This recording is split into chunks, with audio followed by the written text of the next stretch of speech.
Today I'd like to go sideways a little bit from the main topic of our discussion and look at mental health.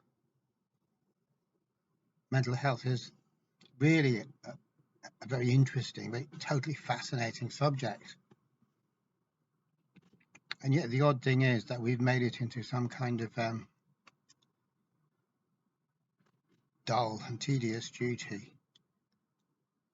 And the reason I say that is that when we look at the kind of publications that come out, whether from health providers, health services, or health promotion offices, it sounds, I suppose that's a kind of what you could call a regimented version of good mental health. Talk to your friends, go for a walk, eat well. I can't even remember all the rest, but it doesn't sound. It sounds like we're maintaining a plant or something. It sounds very dull and mechanical. So that's the regimented version of mental health. But actually, mental health is something very, very different from what we think it is. And our view of mental health is incredibly superficial, really. What we could try and say what mental health was by saying it's the same thing as inner freedom. So we could say that, but it doesn't necessarily get us very far, because what in heaven's name is inner freedom? It's a good phrase, and it kind of resonates, and it sounds like it means something, and we kind of think we know what it means. But what does it actually mean in practical terms, other than a kind of a buzzword? Or what does it really mean?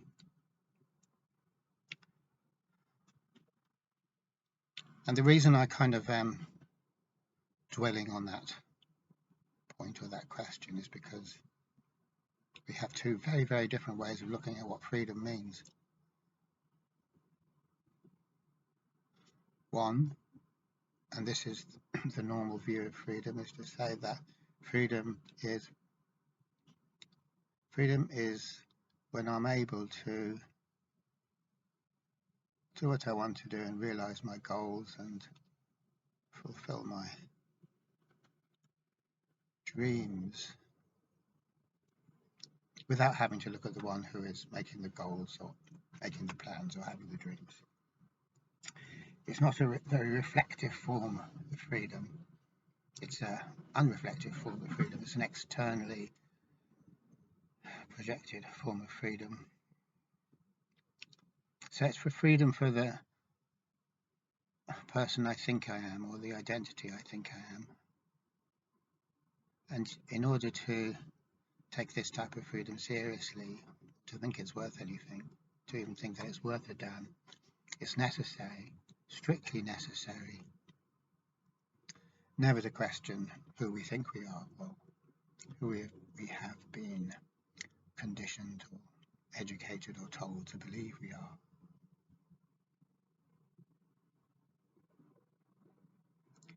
Whereas the other type of freedom is the freedom to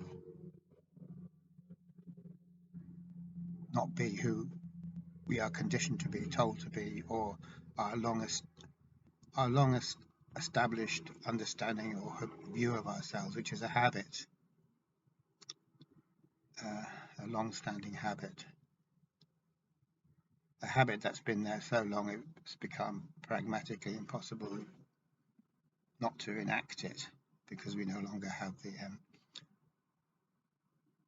path has narrowed so much, the walls of the maze have narrowed so much we can't see beyond them. The habit has become the whole world, in other words. So I am the habit of myself, which is not a strange thing. We are all the habit of ourselves. And the habit has grown so big, so all-pervasive, and so unquestionable. The habit is now the world. So the type of freedom I have then is the freedom that the habit of myself has to further enact the habit, whatever that might involve, and it could involve all sorts of things, but it's all fairly trivial in as much as it doesn't involve the freedom to break the habit or to drop the habit and say, okay, there you are, habit, I'm putting you down for a minute. It's kind of wearisome to have to be carrying you around, so I'm going to put you down for a while and look around me and to see what is there, which is not the habit, the non-habit universe, the universe which isn't an echo of my habit of myself or a reflection of my habit of myself. So there's a really interesting way of looking at freedom or mental health, which what we're saying is that this type of freedom, the freedom to drop the habit of ourselves, is mental health, and that mental health is nothing else and could be nothing else and doesn't need to be anything else, because this one thing, dropping the habit of who I think I am, is so radical, so transformative, that the whole world comes into play when I do this. And by the same token, the world or reality doesn't and can't come into play when I don't do this. What happens when I don't do this is that the habit comes into play, which is a wearisome thing. To be enacting a habit, not for any good reason, but purely because it is a habit, is a joyless and wearisome thing, as I'm sure everyone would agree. No one looks for zest or meaning in their life, or fulfillment, or liberation, or anything like that through one's habits. Or at least we shouldn't do. If we do, we're making a mistake, because habits don't lead to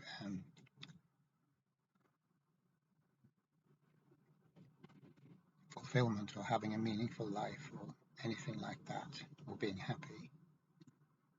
Just feeling that one is alive, that there is a sensation of being alive. Not necessarily happy, but there is that awakeness to it. Now, none of that comes about as a result of further enacting the habit. So what the false version of mental health, the kind of the official version of mental health, comes down to, because the official version is an unreflective version, when we collectively get together to draw up our mental health messages or our health promotion messages or whatever it is, we do so on the basis of our habitual thinking, and we do so on the basis of the generic mind, which is the way we have all agreed without necessarily knowing that we've agreed, but the way that we've all come together and agreed things are. So there's no questioning goes on, no radical questioning goes on when there's a collective of human beings, or when there's a group. There could be no true reflection in a group. It's kind of funny, because there's these things called therapeutic groups, and the name kind of tends to imply that there's something therapeutic about the group. And yet the first law of groups is that when you're in a group, and I don't just mean a collection of bodies in the same room, I mean a group, that we've all come together in this way to look at the world in the same way and abide by certain assumed rules. That the first rule of groups is that there is never any reflectivity in a group. That's necessary rule. A group can't be a group if we all start reflecting, because when we reflect, radically question, what happens is we discovered all the arbitrary things we've agreed on. We reflect upon our agreements and we say, well, it's only an agreement. It's not a bedrock. It's not a fundamental manifestation of an ultimate reality. It's just what we arbitrarily chosen to say, okay, these will be the rules for our group. So as soon as we bring the spotlight onto that, and as soon as we reflect on the group rules, there is no group anymore. So groups are only formed by unconsciousness, by us making very, very sure not to question the group identity, which is exactly the same as the everyday ego functions in exactly the same way. It's exactly the same principle. So when the collective of us talks about mental health or agrees upon mental health and tries to come up with helpful stuff,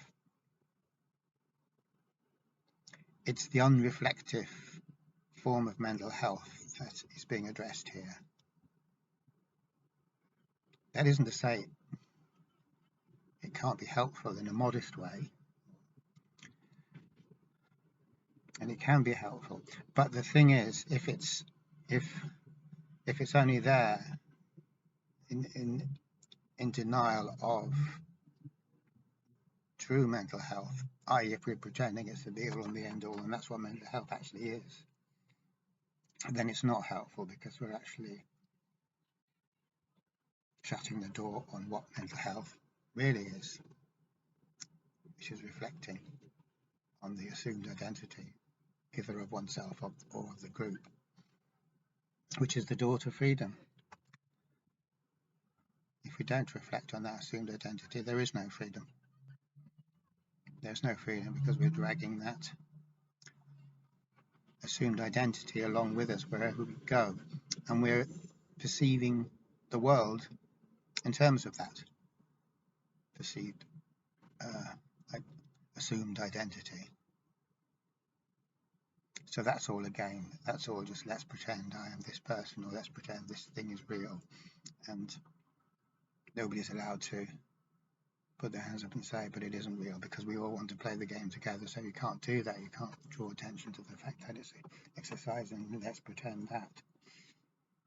So what have we got there? We've got a kind of let's pretend version of mental health, or we could say what we're actually talking about here is the mental health who we are pretending to be without knowing that we are pretending anything.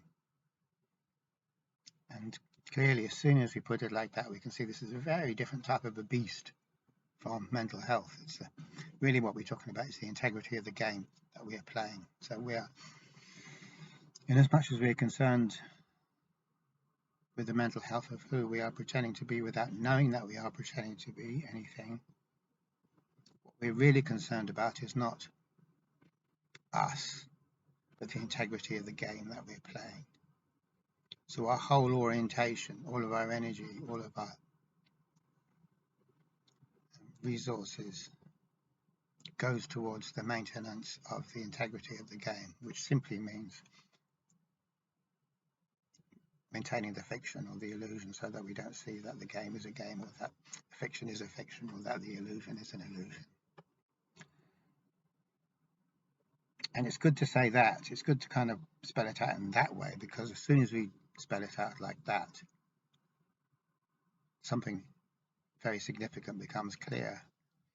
And what becomes clear is the fact that if all of our concern is with maintaining the integrity of the game and making sure we don't see that the game is a game and the illusion is an illusion, and a let's pretend is a let's pretend, then actually all of our energy has been diverted into denial. So that is just another way of talking about denial, because we're denying the truth. And so when you deny the truth, that's denial. And there's no way to get out of that, really. I mean, if you are denying the truth, then you are in denial. or if we are denying the truth, which we are, as regards our true nature, then we are in denial. That's what our society is doing. And that's what we individually are doing. So we're all doing the same thing. So having said that, we're face to face with a kind of a contradiction, because what we are calling mental health, and there's no doubt about it, when we look into it, we see this is what we are calling mental health, is a state of fully fledged denial. Now, we all know denial isn't mentally healthy. There's absolutely no way anyone can say denial is mentally healthy, or that denial can be in any way mentally healthy, because it's the reciprocal of mental health. It's the inverse. It's the exact opposite. Inasmuch as if I am to be said to be in any way mentally healthy, what that really means is that I'm relating to myself as I am, to my state of mind as I am, to my feelings as they are, to my life as it is. It doesn't mean that I'm doing anything more than that, but I actually have a relationship there such that I am acknowledging things for being the way that they are. I may not like them, it may be painful for me, very often it will be painful for me, but I'm not trying to fix it or change it. I'm just acknowledging that things are the way that they are, and that I am the way that I am, and my feelings are the way that they are. So that's another very simple way of talking about mental health, that it is the relationship with the truth of our own situation. Any type of relationship, however tenuous, that's where mental health lies. So then we got this situation, which is the unreflective version of mental health, which is kind of like chasing our goals without ever questioning the one who's making the goals, or why they're making the goals, or who should want to make the goals for, or are the goals meaningful, or is the one who's making the goals anything to do with us at all, or is it just a societal implant for our conditioning that is manipulating us to think we are this person, that we want these goals. So unreflective mental health, it's got nothing to do with that kind of business. It's to do with charging ahead blindly, of course. And so what we're actually saying, without realizing it, is that the state of ongoing denial, which means that we don't have any relationship with how we really are.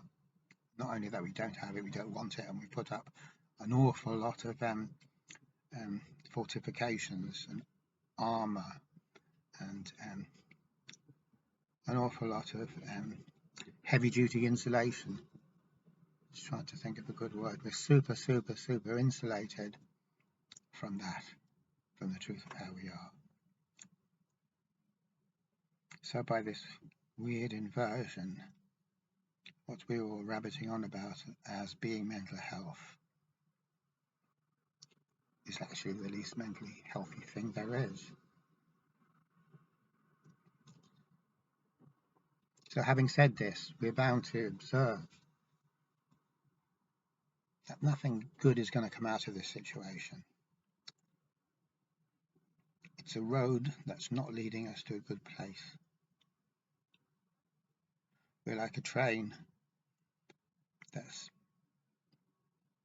pelting down the tracks at full pace, absolutely as fast as it can possibly be going at an impossible rate. And the only thing the train knows is going faster and faster and faster. There's no brakes, there's nothing like that. And the train's heading for a huge bridge over a massive ravine, and the bridge is broken. So that's the situation. That's why denial is always like that, because denial always has an encounter with reality in the end. And when it does, it's a cataclysmic, catastrophic encounter. So that our present way of constructing mental health and continuing is like that train. We're heading for a disaster. We just don't know it. And we don't want to know it, of course, because our whole alignment, our whole orientation is towards not knowing difficult truths. It's not that there's some difficult truths that we absolutely don't want to know about, and yet there are others which we are willing to look at. That isn't denial. That isn't how denial works. Denial is always across the board. If I'm going to deny one aspect of truth, I'm going to deny them all, because that's just the way it works. It's like the idea of the fence they put up all the way up through the middle of Australia to keep the rabbits on the one side going through to the other side, the famous rabbit fence. Awful lot of effort and resources to build a fence that long, however many thousands of miles it is. But if you're going to build a fence, you have to build it continuously. It'd be no good building that huge fence and just leaving a little gap, even if it's just a little gap of 10 feet or 6 feet, because then the whole concept, the whole function of the fence is null and void. You might as well not bother. Building a fence that is protecting us all apart from one small area is pointless. You wouldn't do it. There's no point in such a fence. If you're going to do it, you have to go the whole hog. And that's how it is with denial. Okay, thanks for watching.